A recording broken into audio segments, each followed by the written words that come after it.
ఇంకా ఫైనల్గా ఫిక్స్ అయ్యి 2 days తర్వాత చిరంజీవి గారి ఇంటికి వెళ్ళాను. ఎక్కుతూ నా స్క్రీన్ సేవర్లో మా మదర్ ఫోటో ఉంటుంది. మ్యాక్సిమం కష్టం సుఖం చేసే ముందు అది దాన్ని అలా చూసుకుంటా. ఓకే. మా అమ్మగారి పేరు ఇందిరాగాంధీ. చూడు ఇందిరమ్మ, వెళ్తున్నా, పెద్ద ఆయన కిందకు వస్తారు, ఇప్పుడు నేను చేయలేకపోతున్నాను, ఇది చేయలేనని చెప్పబోతున్నాను, ఇంకా రిజల్ట్ దేవుడి మీద వదిలిపెడతామని వెళ్ళి కూర్చున్నాను. కరెక్ట్గా ఆయన 4కి రమ్మన్నారు. నేను 3:45 కల్లా అక్కడ ఉన్నాను. ఎగ్జాక్ట్ 5 minutes to 4 చిరంజీవి గారు వచ్చారు. రాగానే వచ్చి కూర్చున్నారు. కాఫీ అది వచ్చింది. 150 films చేశారు కదా, ఆయనకి తెలుసు వచ్చినోడు ఏదో చెప్పడానికి ఇబ్బంది పడతాడని పట్టేశాడు ఆయన. సినిమా టాపిక్ తప్ప అన్నీ మాట్లాడతాడు ఆయన. లూసిఫర్ చూసామనే తప్ప మిగతా అన్నీ మాట్లాడతాడు చిరంజీవి గారు. అది మళ్ళీ మీకు అగ్గిన పరీక్ష. ఒక 7 minutes 10 minutes అటు ఇటు నడిచిన తర్వాత, సార్ అది లూసిఫర్ చూసాను సార్. చూసావా, ఏంటి బాగుందా, ఏంటమ్మా సార్, మంచి సినిమా సార్, కాకపోతే నాకెక్కడో మంచి సినిమానే మేము చేస్తున్నాం, నిన్ను మంచి చేయడని చెప్పమన్నట్లు, నీకు ఓన్ అయిందా ఓన్ అవ్వలేదా, direct straight to the point రా అన్నారు. Point blank straight to the point రా అని. మళ్ళీ టెన్షన్.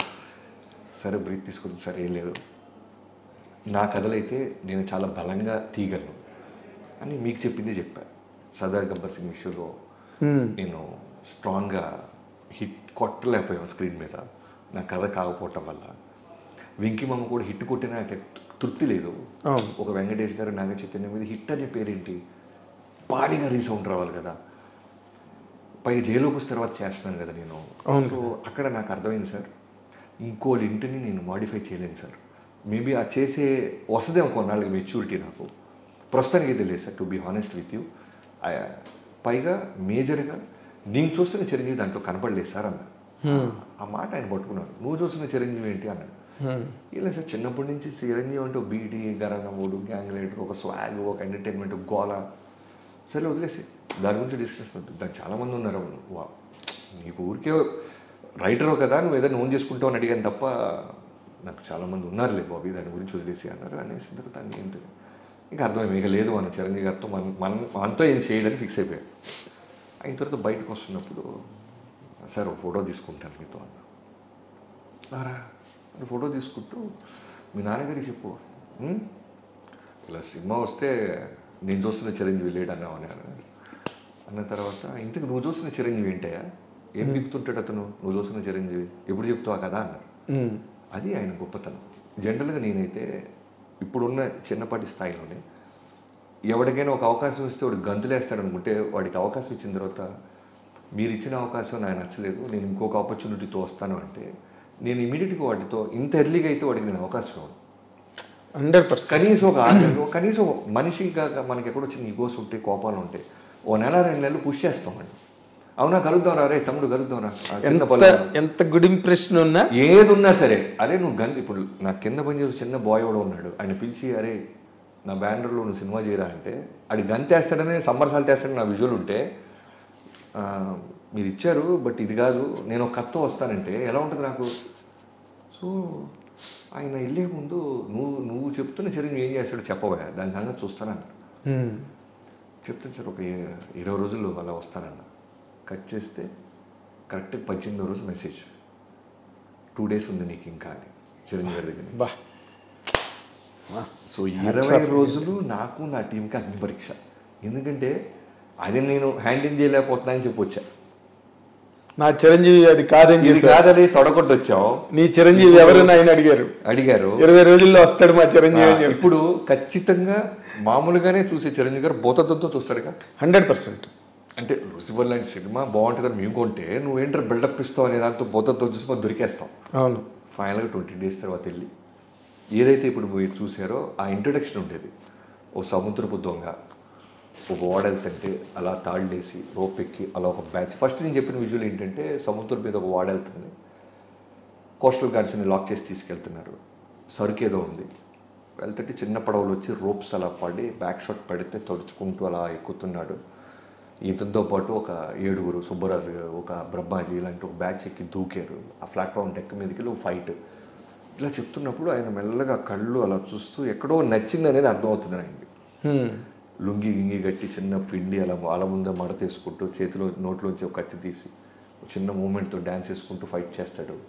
ఇలా చెప్పుకుంటూ ఫస్ట్ హాఫ్లో ఒక 15 సీన్లు, సెకండ్ హాఫ్లో ఒక 10 సీన్లు చెప్పాను. అడ్జస్ట్ చేసి పోగేసి ఒక 50 నిమిషాలు చెప్పగలిగాను. మధ్యలో ఒక అరగంట తర్వాత నేను చేసిన తప్పు ఏంటంటే, నువ్వు ఏ టైం కంఫర్ట్ అంటే 3 o'clock అన్నా. ఆయన నాకు మర్యాద ఇస్తూ 3కి ఓకే అన్నారు. జనరల్గా ఆ టైంలో ఎవరైనా భోజనం చేసి చిన్న న్యాప్ టైంలో గొల్లెం వేసుకున్నాను నేను. ఆయన వింటూ మెల్లగా ఆ పెద్ద గుడ్లు అలా చిన్న బోధపడతలే. నాకేంటంటే ఇప్పుడు నేను బయటకు వచ్చి నేను అద్భుతమైన కథ చెప్పాను, కానీ ఆయన పడుకోవటం వల్ల కథ ఎక్కలేదంటే ఎవడో నమ్మడం. పోరా లవ్ చెత్త కథ చెప్పుంటే నేను కథ చెప్తున్నాను, బట్ వలసలో ఇదే. ఇప్పుడు వెళ్ళి నా వైఫ్కి ఏం చెప్పాలి, ఎందుకంటే పాపం తనకి నిద్రలేదు 20 రోజుల నుంచి. తనకి అన్నీ చెప్పా, చిరంజీవి గారితో ఇలా లూసిఫర్ వచ్చింది, నేను నువ్వు చెప్పి వస్తున్నాను, ఇలా కొత్త కథ చేస్తున్నావు అంటే పాపం ప్రతి దానికి పాపం స్టెప్గా నాకు సపోర్ట్ చేసేది. ఇప్పుడు నేనేం చెప్పాలి, నిద్రపోయాడమ్మా తను, ఆయన పడుకున్నారు అందుకే ఎక్కలేదంటే పోరా వెళ్తారు. వచ్చి బయట నా టీం పోరా గారికి, చక్రికి, వీళ్ళందరికీ చెప్పాలి నేను బాగా చెప్పానే బాబు, ఆయన ఎక్కడో నిద్రపోయారు. ఎక్కడో ఒక 3-4 minutes మెల్లగా అలా మోస్తున్నారు, మళ్ళీ కళ్ళు తెరిసి మెల్లగా వాటర్ అది తీసుకుంటున్నారు. అన్నీ జరుగుతున్నాయి. అయిపోయిందిరా బాబు జీవితంలో, ఇక లేదు లైఫ్ హీరో ఎవరు రాలి, బతుకు బెస్ట్ ఇక చిరంజీవి గారితో లేదురా అవకాశం, ఎక్కలేదు ఆయన నిద్రపోతాడు, డిస్కనెక్ట్ అయిపోయాడు కథగా అనుకుంటా. అయిన తర్వాత పడుకున్నాడు, మెల్లగా లేచారు. సరే అమ్మ అయితే ఒకసారి రంతులు చేసుకుని రేపు ఎల్లుండి కలుద్దాం అన్నారు. సరే వెళ్తుంటే కరెక్ట్ బయటకు వచ్చిన తర్వాత ఒక నిమిషం ఆగు అని కథ మొత్తం రంతులు చేస్తాడు ఆయన. బిగినింగ్ అలా వచ్చాడు, బోటు తాళ్ళు వేసి అలా ఎక్కారు, ఇలా వెళ్ళారు, ఒక తమ్ముడు క్యారెక్టర్ ఇలా వెళ్ళారు. నేను ఎక్కడైతే కళ్ళు మూసుకున్నారన్నానో ఆ కళ్ళు మూసుకున్న సీన్స్ కూడా చెప్తున్నాడు ఆయన. మొత్తం చెప్తాడు ఆయన. ఇప్పుడు నేను బయటికి వెళ్ళి ఆయన నిద్రపోయాడని చెప్పలేను, వినేసాడు కథ మొత్తం ఆయన. మొత్తం నీకు అవకాశం కూడా పోయి అవకాశం కూడా మొత్తం అయిన తర్వాత ఓకే సరే అయితే రేపు ఉండవు ఆ క్యారెక్టర్, అది నువ్వు అన్న చిరంజీవి క్యారెక్టర్ బాగుంది, మిగతా కథ మాత్రం సోల్ లేదు ఈ సినిమాకి, to be honest with you Bobby అన్నారు. సోల్ లేదు సార్, 20 రోజులు రెడీ చేశాను, మీరు ఓకే అంటే సోల్ క్రియేట్ చేస్తాను. సరే అయితే ఆలోచిద్దాం, క్యారెక్టర్ అది బాగుంది అన్నారు. వెళ్ళిపోయి నవీన్ గారు వెయిటింగ్ ఆల్రెడీ, మైత్రి నవీన్ గారు. ఎందుకంటే నిన్న ఆ సినిమా వెంకిమామ తర్వాత నేను నా మైత్రిలో చేయాలి. సో చిరంజీవి గారు పిలిచారు, చిరంజీవి గారి దగ్గరికి వెళ్తున్నాను, అన్ని అప్డేట్స్ చెప్తున్నా. అనగానే నవీన్ గారు వెంటనే ఆనందాన్ని ఒకసారి క్యారెక్టర్ బాగుందన్నారు సార్, మన సినిమా ఉన్నట్టే అని చెప్పాను. నవీన్ గారు ఆనందంతో చిరంజీవి గారు ఫోన్ చేశారు, సార్ థ్యాంక్ యూ సార్ బాగుందని. ఆయన షాకు, ఆల్రెడీ బాగుందని ఇక్కడ చెప్పారు, క్యారెక్టర్ బాగుందన్నారు, కథ చేయాలి నవీన్, బట్ బాగుంది, వాడు చేయగలడు. ఇప్పుడే నేను ఎస్ చెప్పేస్తే ఎక్కడో రిలాక్స్ అవుతారు కుర్రోళ్ళు, క్యారెక్టర్ అది బాగుంది, వాళ్ళు ఫైర్ ఉంది బుడ్డోళ్ళలో, let's start this film, but నాకు కొంచెం టైం కావాలి, ఎందుకంటే ఆ వరల్డ్ క్రియేట్ చేయాలి, ఆ వరల్డ్ తనకు అర్థం అవ్వాలి, వరల్డ్ బాగా కుక్ చేయాలి. బట్ ఆ క్యాపబిలిటీ బాబీకి ఉంది, నాకు అర్థమవుతుంది, తను చూసే పద్ధతి, తను మాట్లాడే పద్ధతి. ఈ సినిమా చాలా పెద్ద సినిమా చేస్తున్నాం, బట్ కొంచెం దాచిపెట్టండి అన్నారు. నవీన్ గారు పాపం బోలా లాగా చెప్పేశారు, సార్ ఆయన సినిమా చేస్తాడు సార్. ఇంకా అక్కడి నుంచి కాన్ఫిడెన్స్ అలా వాళ్ళు తిరిగి వేరే స్టార్ట్ అవ్వడం జరిగింది. అక్కడి నుంచి ఎన్నో సిట్టింగ్స్, ఎన్నో. సోల్ క్రియేట్ అవ్వడానికి ఎన్నాళ్ళు పట్టింది? సోల్ క్రియేట్ అవ్వడానికి ఫస్ట్ సోల్ క్రియేట్ అవ్వడానికి అయితే ఒక 1.5 months to 2 months పట్టింది. పట్టంగానే లాక్డౌన్ అన్నారు, లాక్డౌన్ కోవిడ్, ఇళ్లలోంచి బయటికి రాకూడదు అన్నారు. అక్కడ స్క్రిప్ట్ లాగైంది, ఇక్కడ లాక్డౌన్ అయింది. సో ఇంట్లో కూర్చొని ఒక్కడిని ఎటు వెళ్ళలేము, ఆ సినిమాలు ఈ సినిమాలు చూస్తున్నామండి. పూరి గారితో ఆయన షేర్ చేస్తూ ఉండేవాళ్ళు, ఈ సిరీస్ బాగున్నాయి బాబీ అని అన్ని మాట్లాడుతుంటే కొత్త కథ రాద్దాం. లాక్డౌన్లో అందరు చేసిన పనులు ఏంటంటే కొత్త కథలు రాయటం, కొత్త పాయింట్స్ రాయి, ఎందుకంటే అంత 3 months ప్రీషియస్ టైం దొరకదు ఇళ్లలో కూర్చోడానికి. ఎగ్జాక్ట్లీ. నాకేమో ఈ కథ చిరంజీవి గారికి చెప్పేయటం, సోల్ క్రియేట్ అయిన కథ చెప్పాను, ఆయనకు సోల్ నచ్చింది. క్లైమాక్స్లో విలన్ ట్రాక్ ఒకటి, లాస్ట్ 20 నిమిషాలు ఇంకేదైనా బలంగా ఉండాలి బాబీ అన్నారు. అదే లాస్ట్ లాక్డౌన్ బిఫోర్ ఆయనకి నాకు జరిగింది. సో ఈ జర్నీలో ఒక వ్యక్తికి నేను థ్యాంక్స్ చెప్పాల్సింది ఎవరికంటే కోటాల శివ గారికి. ఓకే. ఎందుకంటే నా కోటాల శివ గారు దిల్రాజు గారి దగ్గర పనిచేసినప్పుడు, ఆయన రైటర్గా ఉన్నప్పుడు బృందావనానికి నేను మిస్టర్ పర్ఫెక్ట్గా ఉన్నప్పటి నుంచి పరిచయం. ఆయన పై ఫ్లోర్లో ఉంటే నేను కింద ఫ్లోర్లో ఉండేవాడిని. ఓకే. సో నాకంటే బాగా సీనియర్, నాకంటే ముందు మిర్చి చేయటం, బ్లాక్ బస్టర్ డైరెక్టర్ అయిపోవటం, ఇవన్నీ జరుగుతున్నాయి. సో ఆచార్య లొకేషన్కి వెళ్ళినప్పుడల్లా నాకు పాజిటివ్గా ఆయన ఒక ధైర్యం ఇస్తుండేవాడు, ఇలా వెళ్ళు, ఇలా వర్క్ చేయి, చిరంజీవి గారితో బాగుంటుంది, అన్నీ చెప్తూ ఉండేవాడు. ఈ కథని ఎప్పుడైతే సోల్ క్రియేట్ అయిందో చిరంజీవి గారు ఫస్ట్ కొట్టా శివ గారికి చెప్పించారు. ఓకే. ఒకసారి శివగారికి చెప్పమ్మా, శివకి మీకు ఇబ్బంది ఏం లేదు కదా. నాకేం ఇబ్బంది లేదు సార్, నాకు ఆయన అంటే ఆయన రైటింగ్ స్కిల్స్ అంటే నాకు బాగా ఇష్టం అన్నాడు.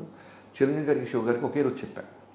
చెప్పినప్పుడు చిన్న చిన్న తప్పులు కూడా పాపం శివ గారు కవర్ చేస్తూ చాలా బాగుంది సార్, చాలా బాగుంది, సీ స్మగ్లర్ అనే థాట్ బాగుంది, మీరు చాలా బాగుంటారు అని పాజిటివ్ సపోర్ట్ చేసేవాడు.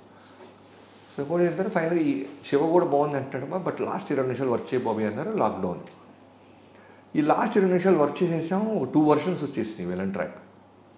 ఎన్నో సినిమాలు చూస్తుంటే నాకు మళ్ళీ ఈ సినిమా చిరంజీవి గారు ఓకే అన్నారు, బట్ నాకు ఎక్కడో అసంతృప్తి వస్తుంది. ఏదో చేయాలి, కొత్త కథ కోసం మొదలెట్టిన నేను ముందు ఈ కథ సంగతి ఏదో చూద్దామని సడన్గా ఓ రోజు అసలు ఇది కాదు, ఒక రవితేజ గారు లాంటి ఆయన ఈ సినిమాలో ఉండి ఒక బలమైన కాన్ఫ్లిక్ట్ క్రియేట్ చేసి ఇద్దరు, ఎందుకంటే రవితేజ గారి గురించి నేను కొత్తగా చెప్పాల్సిన లేదు. నేను ఇవాళ ఇక్కడ కూర్చొని కెమెరా ముందు మాట్లాడుతున్నానంటే ఓన్లీ బికాస్ ఆఫ్ హిమ్.